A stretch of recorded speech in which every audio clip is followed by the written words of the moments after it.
이스라엘이 애굽을 탈출했습니다. 이스라엘 애굽에서 벗어나 애굽을 탈출한 그 출애굽의 사건은 당시 온 세상에 정말 큰 뉴스입니다. 어찌 이스라엘이 애굽을 탈출할 수 있었느냐? 그게 왜 그렇게 큰 이슈가 되느냐 하면 애굽은 당시에 가장 큰 초강대국이었습니다. 가장 힘이 세고 가장 큰 나라였던 거죠. 거기에 한 기퉁이에 이스라엘이 있는 듯 없는 듯 살았다는 거죠. 그것도 뭐 1, 2년 산 것도 아니고 장장 430년을 살았습니다. 이스라엘이 애굽의 노예로 그 세월을 살았다는 거죠. 그러면 이미 뭐 이스라엘은 회복할 수 없는 그런 존재였을 터인데, 그런데 그들이 이 애굽을 탈출하였다는 거죠. 사실 이 이스라엘이 애굽에 들어간 것은 요셉 때문이죠. 요셉이 어찌어찌해서 이 애굽의 총리가 되었습니다. 그런데 요셉이 그냥 총리로 살다가 죽은 것이 아니라 요셉이 애굽의 총리 되었을 때 이 요셉으로 인하여서 애굽이 원래 뭐 애굽이 큰 나라이기도 했지만 그 요셉으로 인하여서 정말 더 큰 나라, 정말 온 세상이 더 이상 범접할 수 없는 그런 초강대국으로 쓸 수 있었던 것이 요셉 때문입니다. 요셉이 하나님이 주신 꿈으로 인하여서 7년 풍년과 7년 흉년을 겪으면서 그때 요셉이 이 곡식들을 비축하고 그것으로 또 흉년 때 주변 나라들에게 꽂으면서 그때 그냥 곡식만 꽂은 것이 아니라 그 나라들과 계약을 맺는 거죠. 그 종신 계약을 맺어서 이 주변 나라들이 그때 이 애굽의 속국이 되는 그런 일들을 이루게 되었다는 거죠. 그래서 요셉 때문에 애굽이 모든 나라들 위해 떵떵거리며 군림할 수 있는 그런 기틀을 잡을 수 있었다는 거죠. 그러니까 이 애굽 사람들에게 있어서 요셉은 정말 이 영웅이고 은인이죠. 비록 자기들 동족이 아닌 외국 사람, 이방인, 이스라엘 사람이었지만 자기 나라를 지금의 이 초강대국으로 만든 요셉은 은인과 같은 정말 나라의 영웅이었죠. 그런데 그러한 요셉도 세월이 지나면서 애굽 사람들의 기억에서 차츰 잊어지게 되었다는 것입니다.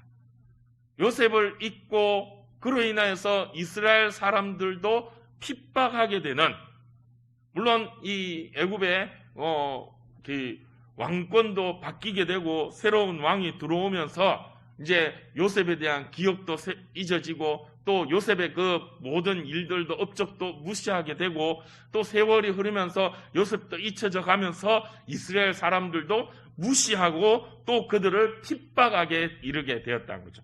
그런데 이것은 단순히 요셉만 잊어버리고 이스라엘만 핍박하는 것이 아니라 하나님을 잊어버리고 하나님을 무시하고 하나님을 핍박하는 모습이었다는 거죠.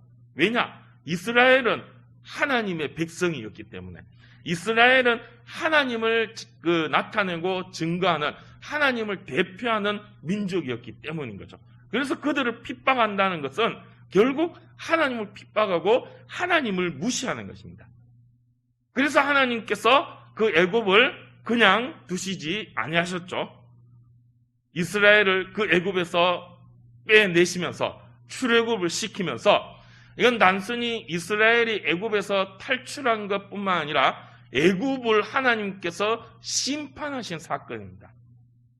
그래서 애굽이 이 출애굽으로 인해서 초강대국에 섰다가 또 확 주저앉게 되는 그런 이 사건이 출애굽 사건이죠. 특히나 이스라엘이 홍해를 건넜을 때 그 이스라엘을 쫓아오던 애굽의 왕 바로와 또 그 바로의 군대들, 당시에 철병거를 이끌고 오는 최신의 최강의 무기를 갖고 있는, 이 세상 그 어느 나라도 싸워 이길 수 없는 그런 초강대국의 군대를 이끌고 와서 이스라엘을 쫓았지만 그 바로와 그 군대가 결국 어떻게 됐죠? 홍해에서 수장되었습니다. 홍해에 다 빠져 죽어버렸어요. 이 소문이 당시 온 세상에 퍼지게 되었습니다. 야, 이스라엘이 애굽을 탈출했다더라. 이스라엘이 애굽을 빠져나왔는데 애굽이 그들을 쫓다가 그 바로 왕도 그 군대도 다 홍해에 빠져 죽었다 그러더라. 야, 이스라엘 대단하네. 야, 이스라엘 사람들 어떤 사람들인데 애굽이 이스라엘을 이기지 못하고 애굽이 저렇게 망하게 되고 무너지게 되었을까? 야, 이스라엘 정말 무섭다. 야, 저들이 이제 애굽을 나왔다 그러는데 이제 그들이 어디로 갈까? 이것이 당시 온 나라들 열방들의 관심사여 뉴스거리가 되었다는 거죠.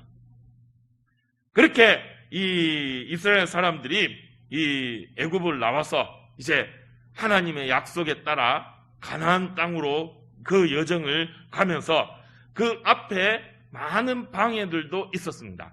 많은 나라들이 그의 앞길을 방해하고 또 그들을 치리하고 덤비고 하는 그런 대적들, 적군들이 있었다는 거죠. 그런데 그들도 이 이스라엘은 하나씩 하나씩 물리치고 이기게 되었다는 거죠. 그런 승리의 소식들이 주변 나라에 점점 퍼지게 되었습니다. 사실 애굽만 무너뜨린 것, 사실 애굽이 그렇게 무너진 것은 이스라엘이 애굽과 싸워서 무너진 게 아니죠. 아까 말씀드린 것처럼 애굽이 이 홍해에 다 빠져 죽었는데 그건 하나님이 하신 거죠. 그런데 우리는 그 하나님이 하셨다, 하나님이 애굽을 물리치셨다, 우리는 그렇게 알고 믿고 있지만 세상 사람들은 모르죠. 하나님이 누군지, 애굽이 이스라엘이 하나님을 믿는지 아는지 그런 것도 모르고 또 애굽이 그냥 쫓다가다가 물에 빠져 죽었다 하는데, 야, 애굽의 바로왕이 전술을 잘못 짜서 그렇다, 그들이 뭔가 몰라서 그랬다, 그 지리를 모르고 홍해 바다를 몰라서 그들이 길을 잘못 들어가 빠져 죽었는가 보다, 아니면 운이 없어가지고 재수가 없어서, 아니면 이스라엘이 재수가 좋아서 어쩌다가 애굽이 그렇게 무너졌지, 이스라엘이 잘나고 강해서 그런 건 아니지 않을까. 저들이 430년에 애굽에서 종살이 했는데 무슨 군대가 있고 힘이 있고 해서 애굽을 물리칠 수 있을까? 어쩌다 그렇게 된 거겠지. 그렇게 생각했지만 이후에 이스라엘의 여장들을 보면 그게 그냥 단순히 어쩌다가 우연히 운 좋아서 생긴 일이 아니란 것이 나타나는 거죠. 그 앞에 있는 이 대적들을 하나씩 물리치는 것을 보니까, 야, 이스라엘이 보통이 아니네. 더군다나 그 가운데 이 요단 동쪽에 있는 바산 왕 옥과 아모리 왕 시온을 물리쳤던 사건은 그 당시 주변 나라들의 큰 충격이었습니다. 왜냐하면 이 바산 왕 옥과 아모리 왕 시온도 보통 사람들이 아니었거든요. 이 두 나라, 바산과 아모리 이 두 나라도 보통 나라가 아니었어요. 당시의 군사력으로서는 어느 누구도 함부로 할 수 없는 강력한 군사력을 갖고 있는 나라들이요, 왕이었다는 거죠. 그런데 그들도 이스라엘 앞에서 그냥 속절없이 패배하고 무너지고 망하게 되었다는 거예요. 이스라엘이 그들을 물리쳤다는 거예요. 그러니까 주변 나라 사람들이 그 소식을 듣고, 야, 이스라엘이 보통이 아니다. 야, 무섭다. 저들이 우리를 치러 오면 어떻게 할까? 야, 저들이 이제 어디로 가느냐? 늘 이제 거기 관심사죠. 그 이스라엘의 여정이, 행로가 앞으로의 가는 길, 요즘 같으면 뉴스에 맨날 나오는 거죠. 9시 뉴스 시작하면 오늘은 이스라엘이 동쪽으로 간다고 합니다. 서쪽으로 간다고 합니다. 그 앞에 있는 어느 나라들은 조심하십시오. 이제 이스라엘이 옵니다. 이게 이제 큰 뉴스거리가 되었다는 거죠. 온 나라들이 이 이스라엘의 행로에 주목하면서 그들을 두려워하게 되었다는 거죠. 그런데 이 이스라엘이 이제 모압 평지에 다다르게 되었습니다. 모압 앞에, 코앞에 떡하니 자리 잡고 거기에 진을 치고 있다는 거죠. 그러니까 모압 나라 사람들은 어떻게 했습니까? 비상이 걸렸겠죠. 큰일 났다. 어찌하면 좋냐. 이스라엘이 이제 우리 코앞에 와서 저들이 진치고 있다. 저들이 분명 우리를 치러 올 것이다. 큰일 났다. 그러한 모압의 모습을 오늘 이 22장 3절에서 이렇게 말씀하고 있습니다. 22장 3절 말씀 한번 읽어볼까요? 모압이 심히 두려워하였으니 이스라엘 백성이 많음으로 말미암아 모압이 이스라엘 자손 때문에 번민하더라. 예. 모압이 자기들 코앞에 온 모압 평지에 진을 친 이스라엘의 소식을 듣고 심히 두려워하였습니다. 무서웠다는 거죠. 벌벌 떨고 있었다는 거예요. 그냥 두려워한 것으로 끝나는 것이 아니라 이스라엘 백성이 많음으로 말미암아 모압이 이스라엘 자손 때문에 번민하였다는 거예요. 이 번민한다는 것은 걱정에 사로잡혀가지고 정신을 못 차린다는 거예요. 큰일 났다 얘가 벌벌 떠는 것뿐만 아니라 막 너무 무서워가 밤에 잠도 못 자고 병이 날 지경이 되었다는 거예요. 왜? 이스라엘 백성이 많음으로. 오늘 우리 성경에는 이스라엘 백성이 많음으로 라고 표현을 하고 있는데 이거는 그만큼 이스라엘이 강했다는 거예요. 바산왕 옥과 아모리왕 시온을 물리쳤다. 그만큼 강력한 군대를 가진 이스라엘이 지금 우리 코앞에 왔다. 저들이 우리를 치면 우리는 어떻게 할까? 큰일 났다. 두려워서 번민한다. 걱정이 돼서 병이 날 지경이 되었다는 거죠. 그러니까 이 모압 백성들이 어떻게 했습니까? 뭐 걱정하고 근심하니까 자기들이 왕을 찾아갔겠죠. 왕이여, 저들이 이제 우리 코앞에 왔는데 그냥 놔둘 수 없고 우리가 대비해야 되지 않겠습니까? 왕이 어떤 대책을 마련해 주십시오. 왕이여, 어떻게 할 겁니까? 이제 왕을 막 닥달을 하겠죠.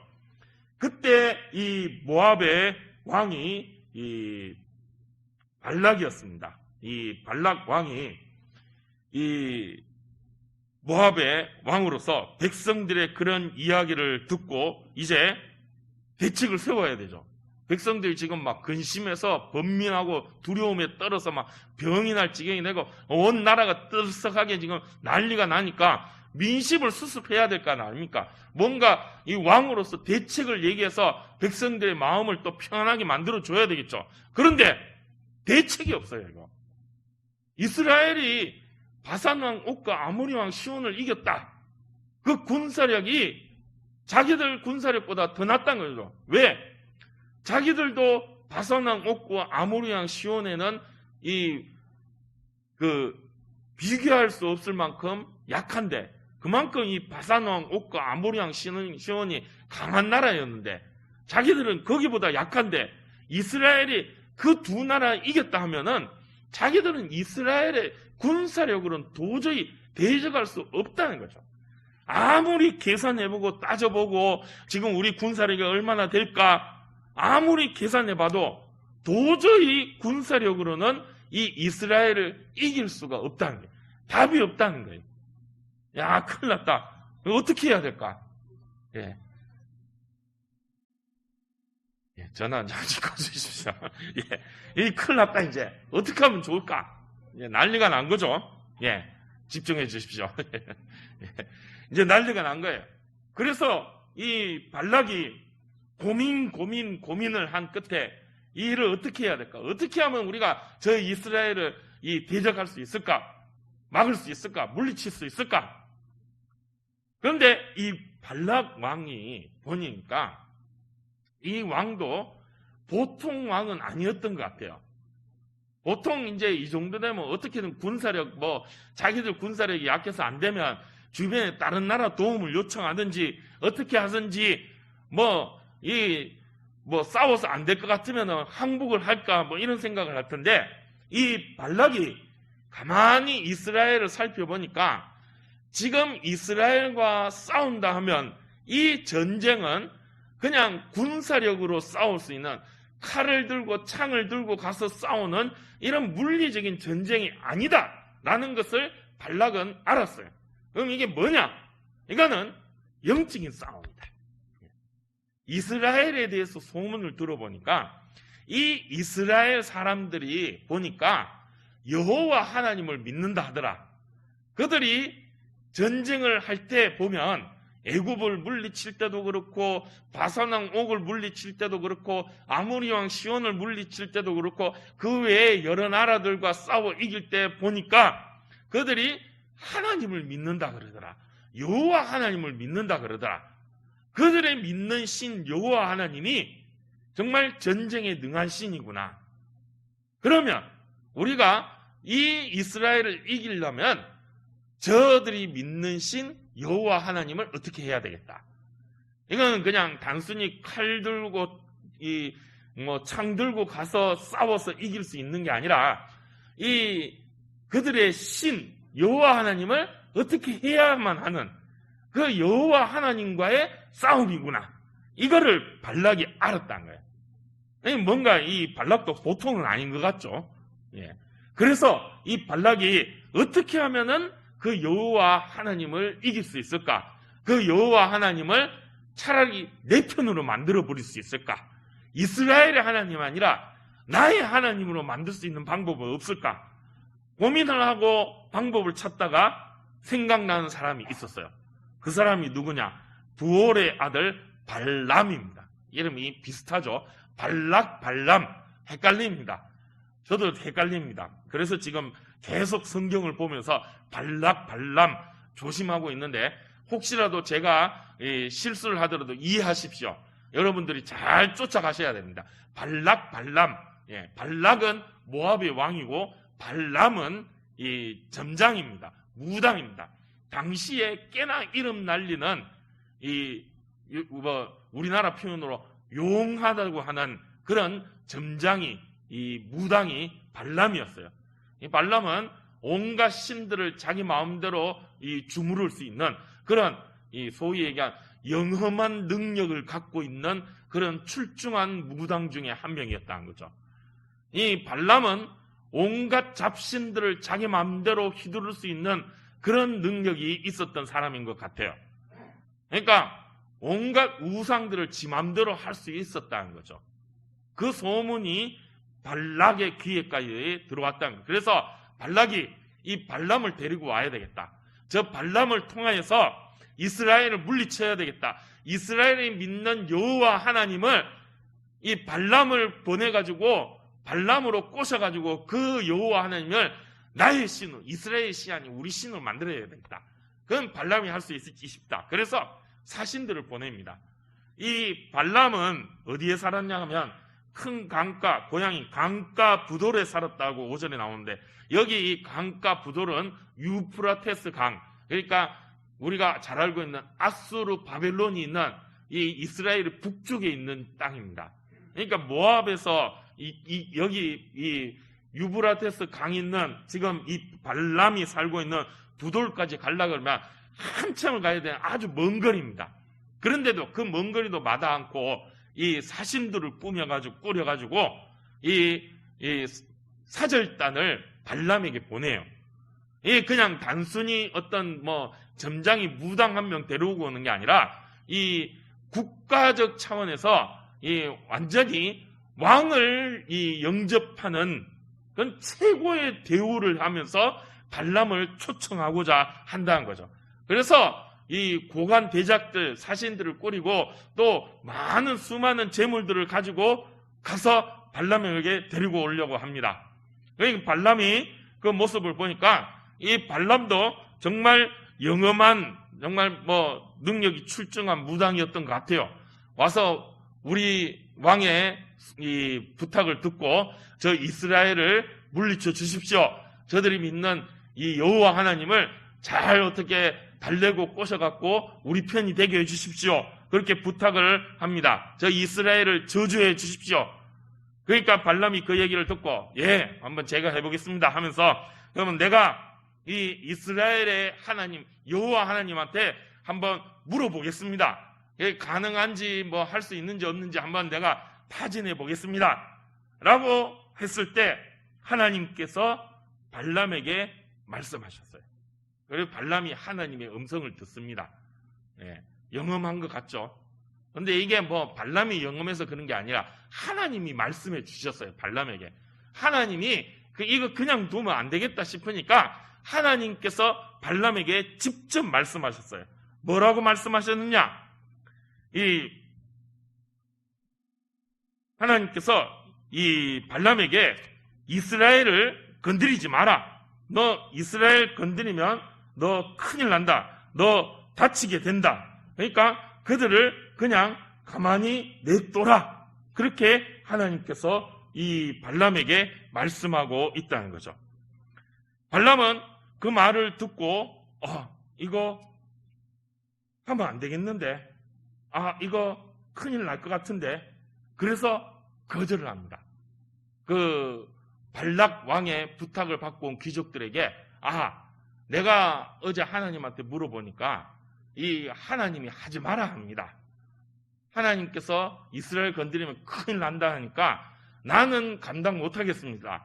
내가 할 일이 아닌 것 같습니다. 죄송합니다. 그냥 돌아가 주십시오. 하고 거절을 합니다. 그런데 발락이 그냥 포기하지 않았죠.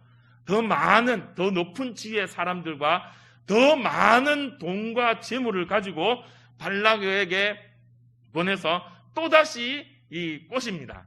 제발 한 번만 부탁드려달라. 그런데 발람이 그만 그 재물에 눈이 어두워서 그 발락의 이 요구를 다시 들어줍니다. 하나님이 하지 마라 하는 음성을 들었는데 그 하나님의 음성보다 지금 눈앞에 발락이 갖고 온 재물들, 이 부귀영화들, 금은 보화들 보니까 이게 뭐 눈이 뒤집힌 거예요. 하나님보다가는 차라리 이게 더 낫다. 뭐 어떻게 하면 되겠지. 그래서 이제 그 사신들을 따라 그 재물들의 유혹에 넘어가서 발락에게로 가려고 길을 이제 나섭니다. 나귀를 타고 갑니다. 그런데 그때 하나님께서 하나님의 사자를 그 앞에 보내서 길을 막아요. 칼을 빼든 하나님의 사자를 보내서 그 앞에 길을 막습니다. 그런데 이 발람이 그걸 못 봐요. 그런데 그것을 본 게 있어요. 그게 뭐냐? 누구냐? 발람이 타고 있던 나귀가 이 짐승이, 그 누구 사람 아무도 보지 못했는데 이 짐승이 여호와의 사자를 봤어요. 그래서 겁이 나서 막 이 나귀가 길을 안 가려고 막 이 말을 안 듣고 막 길을 안 가려고 막 떼를 쓰고 막 벽에 부딪히고 막 이러니까 발람이 막 화가 나가 이 나귀를 막 때렸어요. 그러니까 이때 또 놀라운 일이 일어나요. 나귀가 말을 합니다. 주인이요, 나를 왜 때립니까 지금? 내가 평생을 당신을 등에 업고 모시고 다녔는데 내가 그렇게 열심히 하고 당신을 위해 충성을 했는데 나를 이렇게 떼어낸 게 말이 됩니까? 막 나귀가 말을 해요. 놀라운 일이죠. 하나님이 그렇게 하셨어요. 왜? 발람을 막으려고. 그제서야 발람의 눈이 뜨였습니다. 그래서 하나님의 사자, 여호와의 사자를 봅니다. 칼을 빼들고 있는 그 사자를 봤죠. 발람이 거기서 또 주저앉습니다. 아이고, 이거 하나님이 보통이 아니시구나. 여호와 하나님은 내가 감당할 수 있는 분이 아니구나. 내가 여지껏 수많은 잡신들, 우상들을 쥐락펴락하며 내 마음대로 휘둘렀는데 이스라엘의 이 여호와 하나님은 내가 감당할 수 있는 그런 잡신들, 우상들이 아니구나. 진짜 신이구나. 거기서 발람은 주저앉습니다. 그런데 하나님께서 웬일이십니까? 발락에게 가라 그럽니다. 가라. 그렇지만 가서 네 맘대로 말하는 것이 아니라 내가 하는 말을 그대로 전해라. 그렇게 말씀하시죠. 그래서 발람이 갑니다. 가서 이제 발락의 요구대로 이스라엘을 저주하려고 높은 데 가서 이스라엘 다 보이는데, 그런데 위치 좋은 데 가가지고 거기서 이제 발락이 하는 대로 저주를 하려고 하는데 이 발람이 그걸 알죠. 하나님이 그들을 그냥 두시지 않는다는 것을 알고 있었다는 거죠. 그래서 발락이 발람에게 저주해라 하는데 이 발람이 그 발락의 요구를 듣고 그가 이런 말을 합니다. 이 22장 38절 말씀 한번 볼까요? 그가 이렇게 말합니다.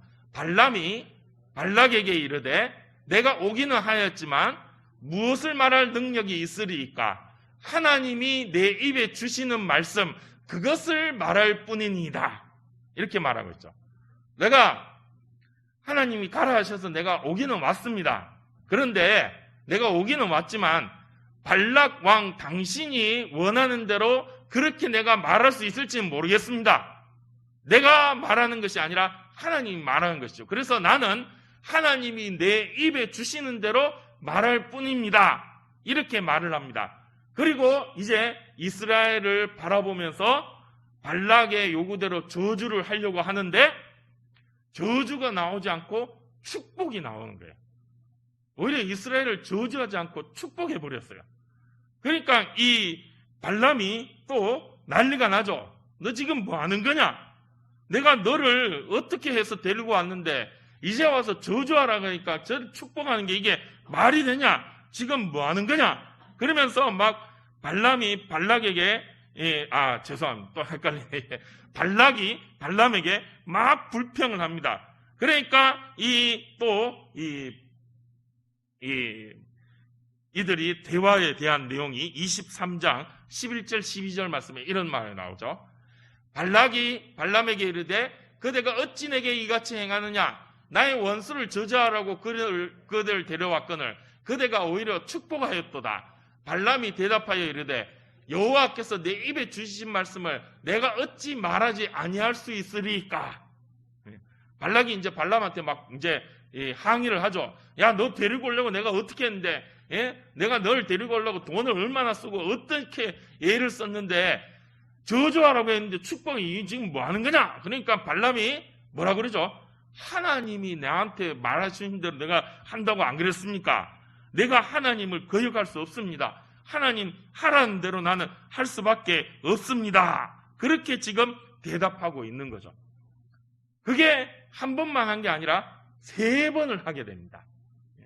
3번을 여기에서 저기에서 저기로 위치를 바꿔가면서 그렇게 3번을 발락이 발람에게 저들 좀 제발 저주해가지고 저들 망하게 좀 해봐라 그렇게 했는데 3번 다 저주가 아니라 축복을 하게 되었다는 거죠. 그 내용들도 보면 참 은혜가 되지만 그건 이제 또 그것까지 다 하면 오늘 밤새야 될 것 같아서 그 부분은 다음에 또 기회가 있으면 또 다루게 되고 오늘은 이제 이 사건만 다루려고 합니다. 그렇게 저주를 부탁했는데 발람은 축복을 하게 되었어요. 왜 그렇게 축복하게 되었느냐? 하나님께서 그 발람에 붙잡고 그 입에 하나님께서 그 말씀을 주셨기 때문인 거죠. 마지막 3번째는 그냥 이스라엘만 축복한 것뿐만 아니라 주변 나라들에 대한 그런 말씀까지도 하게 됩니다.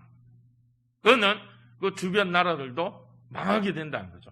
그런데 이스라엘은 끝까지 지켜주시겠다는 약속이죠. 그 24장 18절 말씀 한번 볼까요? 그의 원수 에돔은 그들의 유산이 되며 그의 원수 세일도 그들의 유산이 되고 그와 동시에 이스라엘은 용감히 행동하리로다. 아멘. 에돔도 유산이 되고 세일도 유산이 되고 즉 망해서 이 전리품이 된다는 거예요. 망해 죽어서 이 이스라엘의 유산, 이 전리품 우리가 이겼다 하는 그런 승리의 어떤 전리품을 전락하는 거예요. 에돔도 망하고 세일도 망한다는 거죠. 그런데 이스라엘은 용감히 행동할 것이다. 용감히 행동한다는 거죠. 뭐 겁먹거나 두려움 없이 그들 앞에 있는 모든 대적들을 다 물리치고 싸워 이길 수 있다라고 말씀하고 있다는 거예요. 이게 누구의 말씀이죠? 하나님의 말씀입니다. 하나님께서 이스라엘에게 주신 약속의 말씀이라는 거죠. 발락은 발람에게 저주하기를 원했습니다. 이스라엘을 저주하게 해서 이스라엘 이기기를 원했죠. 이 발락은 군사력으로 할 수 없어서 영적인 문제로 이 이스라엘을 물리치려 했어요. 거기까지는 좋았어요. 그런데 이 발락의 방법이 틀려먹었다는 거죠. 하나님을 어찌하려고 하나님을 지 맘대로 하려고 발람을 불렀어요. 그런데 하나님은 지 생각대로 움직이는 분이 아니었다는 거죠. 그가 하나님에 대한 소문을 들었다. 하나님 이스라엘의 여호와 하나님은 이 이스라엘을 이 핍박하고 방해하는 자들을 다 물리쳐 주시는 하나님이시더라. 이스라엘을 용감하게 만드는 하나님이시더라. 이스라엘을 지켜주시는 하나님이시더라. 애굽도 물리치시고 바산왕 옥도 물리치고 아모리왕 시온도 물리치시는 정말로 참 신이요 만군의 여호와 하나님 만왕의 왕이시구나. 발락은 알았어요. 알았으면 어떻게 해야 됩니까? 아이고 하나님 살려주십시오. 제가 잘못했습니다. 하나님 긍휼을 구해주십시오. 그렇게 나와야 되죠. 그래야 살죠. 그런데 발락은 그렇게 안 했어요. 발람을 불러서 어찌어찌 하나님을 지 맘대로 하려고 했는, 그게 이제 발락의 문제였죠. 발람도 발락의 요구를 받고 하나님을 어찌 해보려고 했습니다. 그런데 하나님은 지 맘대로 되는 분이 아니었어요. 오히려 발람이 하나님 앞에 이 쓰임받는, 얼떨결에 쓰임받는 이 무당 점쟁이였는데, 우상 섬기는 그런 점쟁이였는데, 그 발람도 하나님이 쓰셨어요. 그래서 그 발람도 하나님을 경험했어요. 아, 이스라엘의 여호와 하나님은 보통 분이 아니구나. 내가 그동안 수많은 잡신과 우상들을 내가 다뤄봤는데, 내가 그들을 내 마음대로 여지껏 어떤 이 세상의 어떤 우상들도 내 마음대로 다 쥐락펴락 할 수 있었는데, 여호와 하나님은 그게 안 되네. 진짜 신이시구나. 내 마음대로 할 수 없는 분이시구나. 발람도 알았어요. 발람도 하나님이 어떤 분인지 경험했다는 거죠. 알았다는 거예요. 알면 어떻게 해야 됩니까? 하나님 앞에 긍휼을 구해야죠. 하나님 앞에 엎드려야죠. 하나님 살려주십시오 해야 되는데, 그들은 그렇게 못했어요. 그래서 그들은 그냥 지갈 길을 가게 되었어요. 24장 25절 말씀을 볼까요? 발람이 일어나 자기 곳으로 돌아가고 발락도 자기 길로 갔더라. 이스라엘을 저주해서 어떻게든 이스라엘 이겨보려고 발락이 발람을 부르고 온갖 정말 자기가 할 수 있는 건 수단 방법 가리지 않고 다 했는데 안 됐어요. 하나님을 이길 수 없구나. 발람이 그걸 알았어요. 근데 그걸 알고는 그냥 일어나서 자기 곳으로 돌아갔어요. 그냥 그것만 알고 끝나버렸어요. 아, 하나님은, 이스라엘의 하나님은 내가 이길 수 없구나. 그걸 알고 발락은 그냥 돌아갔어요. 그리고 발람도 이 발락의 요구를 듣고 이스라엘을 저주해 보려고 했는데, 그런데 오히려 하나님이 그 입술을 주관하여서 저주가 아닌 축복을 하게 만드셨어요. 발람도 하나님을 경험했어요. 발람도 그동안 자기가 많은 잡신들, 우상들을 다뤄왔는데, 아, 이 하나님은 그런 우상들하고는 다른 분이구나. 진짜 신이시구나. 그걸 발람도 경험했어요. 그런데 이 발람도 그냥 자기 집으로 돌아갔어요. 거기까지만 끝나버렸다는 거죠. 이게 안타까운 거죠. 세상 사람들은 하나님을 압니다. 요즘 시대는 하나님을 더 잘 알아요. 하나님, 예수님 어떤 분인지 다 알아요. 학교에서도 배우고 하도 요새는 듣는 게 많아서 세상 사람들도 하나님이 어떤 분이다. 이스라엘이 믿는 하나님 그거 알아요. 예수님이 어떤 분이다. 2000년 전에 십자가에 죽으시고 다 알아요. 아는데 안 믿어요. 이게 안타까운 거죠. 그래서 그들은 구원받을 수가 없어요. 그런데 오늘 우리는 어떻습니까? 하나님 아시죠? 그냥 아는 것으로 끝납니까? 왜 대답이 없으세요? 하나님 아시죠? 모릅니까? 아시죠? 네, 알죠? 하나님 아니까 왔죠. 그런데 아는 걸로 끝났습니까? 아니죠. 믿잖아요, 우리는. 하나님을 믿지 않습니까? 어떻게 믿죠? 그 이스라엘의 하나님이 오늘 나의 하나님이신 줄 믿잖아요. 아멘입니까? 예. 지금 이 이스라엘을 지키신 하나님, 발락이 발람을 통하여서 3번이나 저주하려고 했는데 그 저주를 축복으로 만들어주신 하나님. 세상은 오늘 우리를 공격합니다. 우리를 저주하려고 합니다. 우리가 믿음의 길을 가려고 하는 걸 방해하려고 합니다. 그런데 하나님은 그런 세상의 방해와 저주를 축복으로 바꾸신 하나님이신 줄 믿습니다. 하나님이 이스라엘에게 약속하셨어요. 모세를 통해서 내가 너희의 하나님이 될 것이다.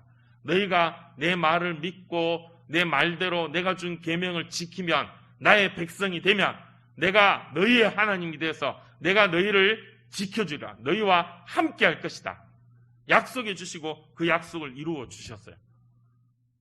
지금 제가 정확하게 설명을 했지만 발락과 발람을 통하여서 3번을 저주하며 그 길을 방해하려 했지만 하나님은 그들의 그 저주를 축복으로 만들어 주셨어요.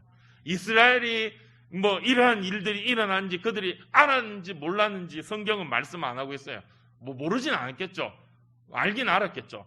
근데 이 당시에 그들이 이런 일들이 있었는지 속속들이 다 알았는지 몰랐는지 그건 모르겠어요.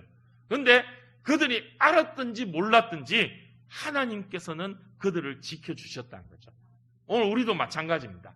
내가 알든지 모르든지 하나님은 나를 지켜주세요. 나를 저주하고 나를 핍박하고 나를 방해하는 세상의 모든 그런 이 대적들을 하나님께서 다 물리쳐 주시고 우리의 저주를 축복으로 만들어 주시는 하나님이신 줄 믿습니다. 그 믿음을 우리는 붙잡고 나오는 거예요. 오늘 우리가 이 시간 무엇을 기도하러 오셨습니까? 누구를 예배하러 오셨습니까? 바로 이 하나님, 이스라엘의 하나님, 저주를 축복으로 만드시는 하나님.